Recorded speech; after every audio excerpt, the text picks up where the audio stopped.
오늘 구하는 것이 거절되는 기도라는 제목으로 말씀 나누겠습니다. 저희 한국에 아주 유명한 크리스찬 찬양 인도자들이 있어요.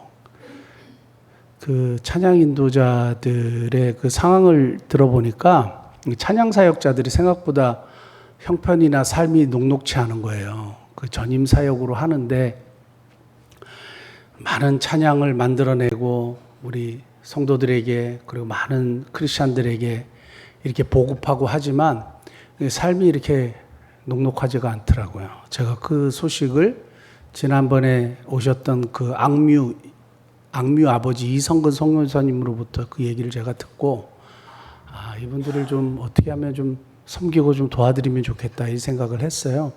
그래서 이제 저희가 할 수 있는 게 이제 건강검진 후원이니까 건강검진 후원을 일단 반만, 그 그룹이 한 23명 되니까 전임 사역자가 반만 일단 올해 하고 내년에 반을 하면 좋겠습니다. 이렇게 하고 저희가 이제 후원을 하기로 해서 했고요. 그 다음에 얼마 전에 저희 아내가 요 밑에 2층에 헤어살롱 노이 있잖아요. 거기서 머리를 했습니다. 한 달 전쯤에. 근데 이제 항상 머리를 할 때면 큰 마음을 먹고 하잖아요. 그 저희가 사역할 때 그랬어요. 거의 한 2년에 한 번 이렇게 머리를 하는데 머리를 할 때 항상 이 비용이 걱정이 되는 거예요. 비용이 걱정이 되니까 잘 하지 못해요. 그래서 1년에 한 번도 아니고 거의 한 2년에 한 번 했던 것 같아요. 정확한 이제 그 기간은 잘 모르지만 하여간 어쩌다가 한 번씩 했어요. 근데 그 생각이 문득 나는 거예요. 특별히 자매들, 그 사역을 열심히 하는데 생활이 녹록하지 않으니까 이 머리를 하는 것이 쉽지 않겠다 이 생각이 드는 거예요.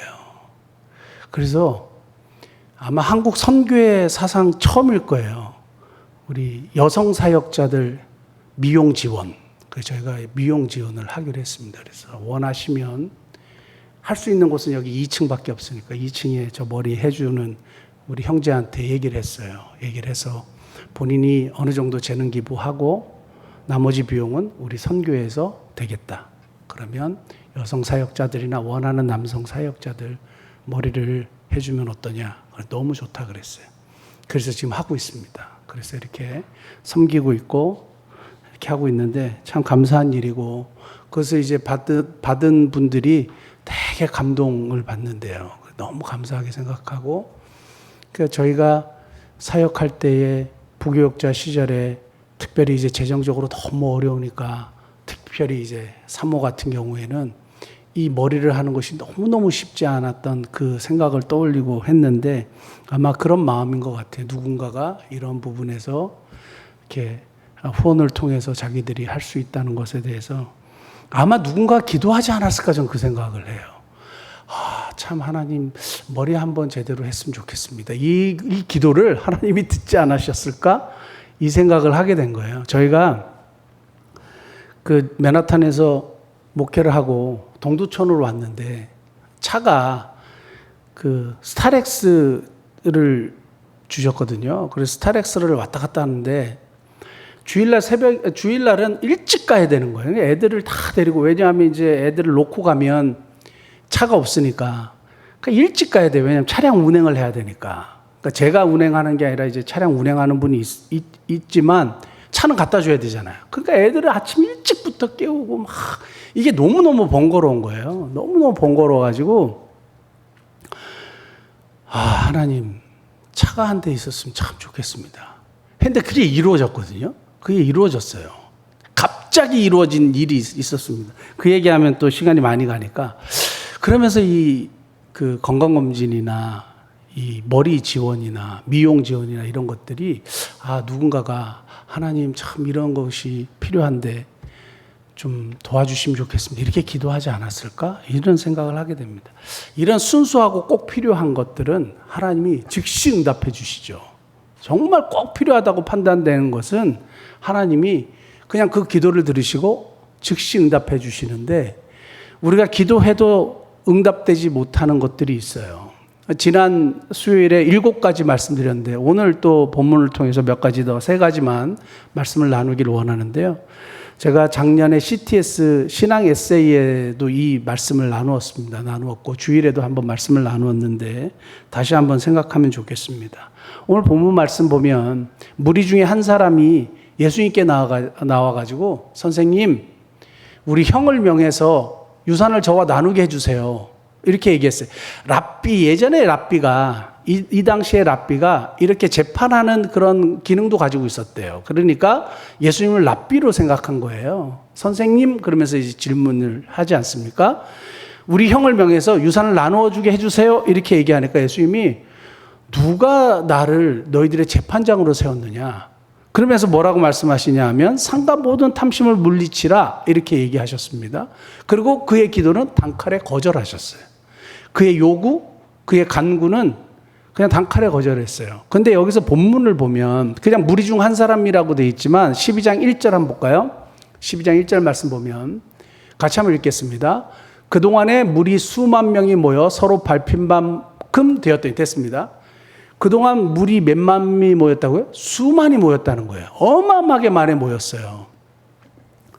제가 예전에 한국에서 이제 청빙을 받아가지고 목회를 하러 들어왔을 때 달라스 신학교를 졸업하고 한국에서 이제 목회를 좀 제대로 하려면 미국의 큰 교회를 한번 다녀봐야 되겠다 하고 세들백 교회, 그 다음에 리고렌 목사님 있는 세들백 교회하고 그 다음에 조엘 오스틴 목사님이 있는 레이크우드 베프티스트 처치. 레이크우드 베프티스트 처치는 한 번에 들어가는 인원수가 그때 당시에는 세계에서 제일 큰 교회였어요. 그래서 조엘 오스틴 목사님 교회를 가가지고 예배를 드리는데, 진짜 사람들 많긴 하더라고요. 근데 세들백 교회 가서 리고렌 목사님 제가 만나갖고 악수도 하고 사진도 찍고 했는데, 조엘 오스틴 목사님하고 한번 얼굴 보고 싶은 거야. 앞에 가가지고요. 악수도 한번 하고. 그런데요, 찾지를 못했어요. 무리가 몇 명인지 모르겠어요. 하여튼 수만인데 그 사람들을 해집고 그 조엘 오스틴 목사님을 만나갖고 악수를 하기가 어려웠단 말이에요. 어디 있는지 찾을 수도 없어요. 근데 제가 그 말씀을 왜 드리냐 하면 무리 수만 명이 모였어요. 근데 이 무리 중에 한 사람이에요. 수만 명 중에 한 사람이에요. 근데 이 한 사람이 예수님 어떻게 만났을까요? 중풍병자 이야기 아시죠? 중풍병자도 무리가 꽉 차 있으니까 틈이 없잖아요. 여러 명이 막 해치고 들어갈래도 들어갈 수가 없어요. 그래서 지붕으로 올라가서 지붕을 뜯어갖고 중풍병자가 내렸다는 이야기가 있지 않습니까? 그러니까 사람들이 이렇게 꽉 차 있으면 그 앞에 가가지고 말하기도 어려워요. 그런데 이 사람은 엄청나게 열정적이었던 사람인 것 같아요. 어떻게 하든지 예수님을 만나야 되겠다고 생각한 것 같아요. 그래가지고 이 많은 그 무리를 뚫고 예수님 앞에까지 온 사람이에요. 그러니까 대단한 사람이에요. 엄청난 열정, 엄청난 그 에너지, 이걸 가지고 무리를 뚫고 예수님 앞에 딱 나와가지고 드디어 말할 수 있는 기회를 생겼어요. 그래서 얘기한 거예요. 우리 형하고 저하고 유산을 나누게 해주세요. 이렇게 얘기했단 말이에요. 그러니까 예수님이 그걸 들으시더니 누가 나를 너의 재판장으로 세웠느냐 하고 단칼에 거절하셨어요. 이 사람 아마 땀을 뻘뻘 흘렸을 거예요. 아마 에너지를 다 소비했을 거예요. 왜냐하면 예수님 앞에 나오기가 너무너무 어려웠거든요. 예수님이 왜 이 사람의 그 열정과 그 수고와 그 애씀을 보고도 단칼에 거절하셨을까요? 아주 냉소적으로, 냉정하게 누가 나를 너의 재판장으로 세웠느냐? 상과 탐심을 물리쳐라. 사람의 생명이 그 소유에 있지 않다. 이렇게 아주 매몰차게 얘기하셨을 거예요. 왜 그랬었을까요? 첫 번째 뽑을 수 있는 게 미신적인 신앙이에요. 잘못된 신앙을 얘기하는 거예요. 왜 우리의 기도가 응답되지 않느냐 하면 열심, 열정, 최선, 지성이면 감천, 우리가 막 기도하면 하늘이 움직인다 이거예요. 그게 우리나라 전통적으로 내려오는 샤머니즘에서도 얘기하는 거 아닙니까? 그리고 일반 타종교에서도 그 얘기예요. 지성이면 감천이다. 우리가 열심히 노력하고 땀을 흘리고 매일 정화수 떠놓고 빌고 그러면 신이 감동한다 이거예요. 이게 미신적 신앙이에요. 지난번에 저희 교회 오셨던 그 축구 이영표 집사님이 그랬잖아요. 미신과 기독교의 차이가 뭔지 아느냐. 미신은 저도 늘 얘기하는 게 그거 아닙니까? 미신은 신을 얼르고 달래고 설득해갖고 내가 막 신을 설득하는 거예요. 그리고 신이 설득당해가지고 내 손을 들어주는 거예요. 그게 미신이고, 기독교 신앙은 내가 변화되는 거예요. 내가 하나님께 설득당해서 내가 변화되는 것이 기독교 신앙인데, 오늘 본문 이 사람은 정말 열정과 최선과 노력, 그러니까 매일 정화수 떠다 놓고 막 간절히 기도하는 것과 마찬가지로 정말 예수님 앞에 이 간절한 마음을 가지고 나와가지고 기도했단 말이에요. 그런데 노예요. 왜냐하면 잘못된 신앙이기 때문에 그래요. 잘못된 강구이기 때문에 그래요. 자기의 바라는 거를 신을 설득하고 바꾸고 달래가지고 자기가 원하는 걸 얻으려고 했기 때문에 그래요. 오늘 내가 원하는 것이 있다면 네가 정말 원하는 것이 무엇이냐 질문했을 때 내가 정말 원하는 것이 있는데, 근데 그 원하는 것을 이루기 위해서 어떻게 해요? 하나님을 막 설득하고 하나님 앞에 막 노력하고 최선을 다하고 이게 안 된단 말이에요. 그런 기도는 응답이 안 돼요. 미신적인 신앙이기 때문에 그렇습니다. 저와 여러분들의 이 신앙이 그리고 기도가 어떤 기도이고 어떤 신앙인지 한번 체크해 보면 좋겠어요. 내가 정말 원하는 것, 그게 무엇인지, 그래서 그걸 이루기 위해서 나는 어떤 신앙으로 하나님 앞에 기도하고 있는지. 주시옵소서 안 된다는 거예요. 그러니까 예수님이 딱 얘기하잖아요. 누가 너를 재판장으로 세웠느냐 하고 단칼에 거절해 버리시죠. 두 번째는 이 사람의 기도가 거절된 이유, 구하는 것이 거절된 이유는 마음의 탐심 때문이에요. 마음의 탐심 때문에. 이거 굉장히 중요한 얘기인데요. 12장 오늘 다시 한번 말씀 보시면 형과 재산을 나누게 해 주십시오 이렇게 얘기하니까 예수님이 뭐라 그러냐면 삼가 모든 탐심을 물리치라 이거예요. 그러니까 이 사람이 무엇을 가지고 나왔어요? 탐심을 가지고 나왔어요. 그 마음에 뭐가 있다는 거예요? 욕심과 탐심이 있었다는 걸 예수님이 아시는 거죠. 왜 제가 중요하다고 말씀드리냐 하면 주님은 우리가 딱 기도할 때 그 마음을 다 보신단 말이에요. 마음의 동기를 보신단 말이에요. 우리가 하나님 앞에 속일 수가 없어요. 기도하는데 내 마음의 욕심과 탐심과 잘못된 생각과 내가 지금 기대하고 있는 것 주님이 모르시겠어요? 다 하신단 말이에요. 그러면서 정확하게 지적하시죠. 너 그 탐심이야.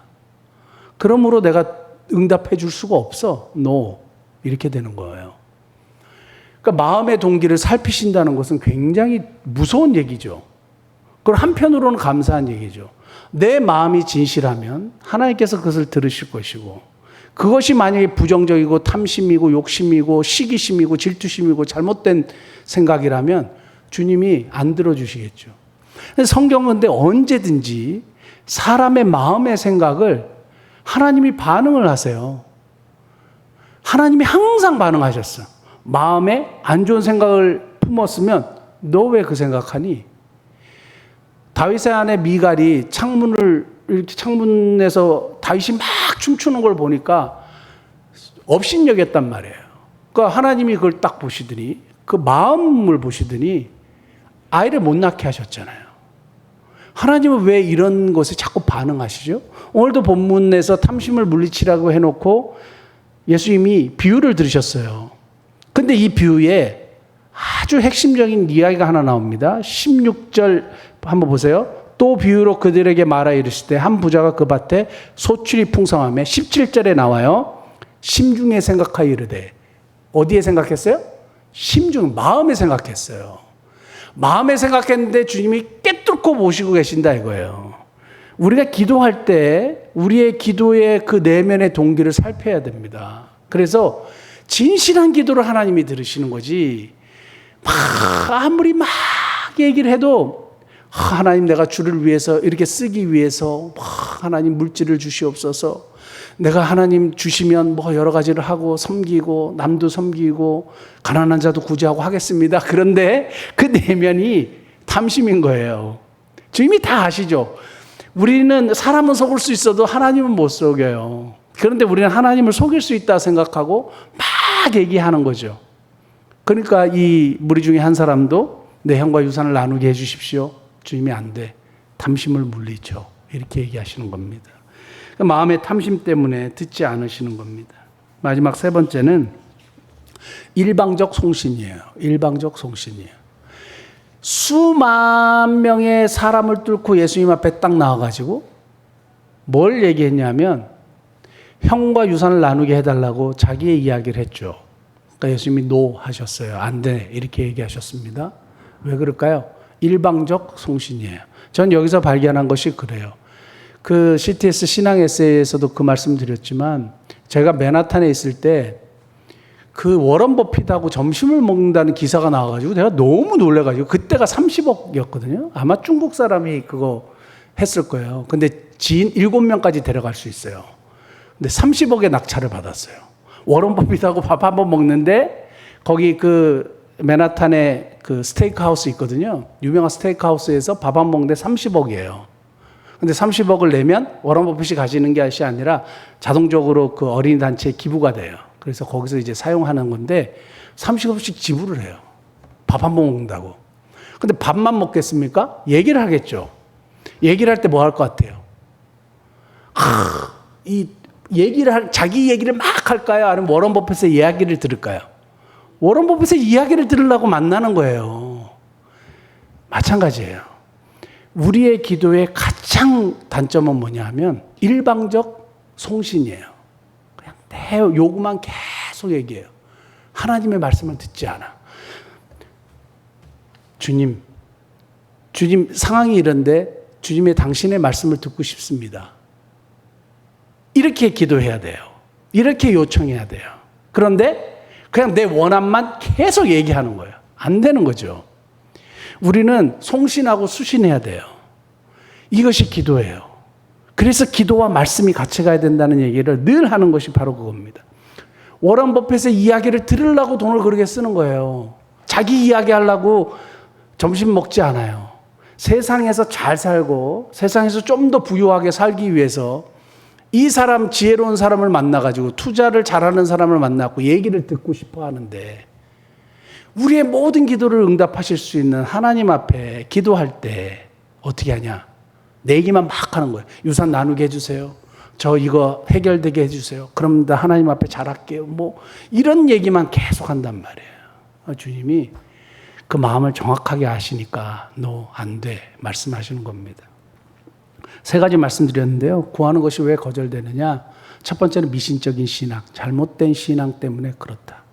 내가 하나님을 설득해서 뭔가를 얻으려고 하는 잘못된 신앙에서 우리의 기도가 응답되지 않는 겁니다. 내가 변화되는 것이고 하나님의 뜻이 나에게 이루어지는 것이지 내 뜻을 하나님께 관철시키는 것이 아니다. 두 번째는 구하는 것이 거절되는 이유가 마음의 탐심 때문이다. 마음의 동기를 정확하게 아시는 하나님 앞에 진실되게 기도해야 된다. 그래서 성경은 언제든지 진실하게 간구하는 자 가까이 하시고 구원하신다 그랬습니다. 마지막 세 번째는 일방적 송신이에요. 우리가 기도할 때 언제든지 하나님의 말씀과 병행해서 정말 균형 잡힌 기도를 통하여 응답받는 저와 여러분 되시기를 예수님 축복합니다. 기도하시겠습니다.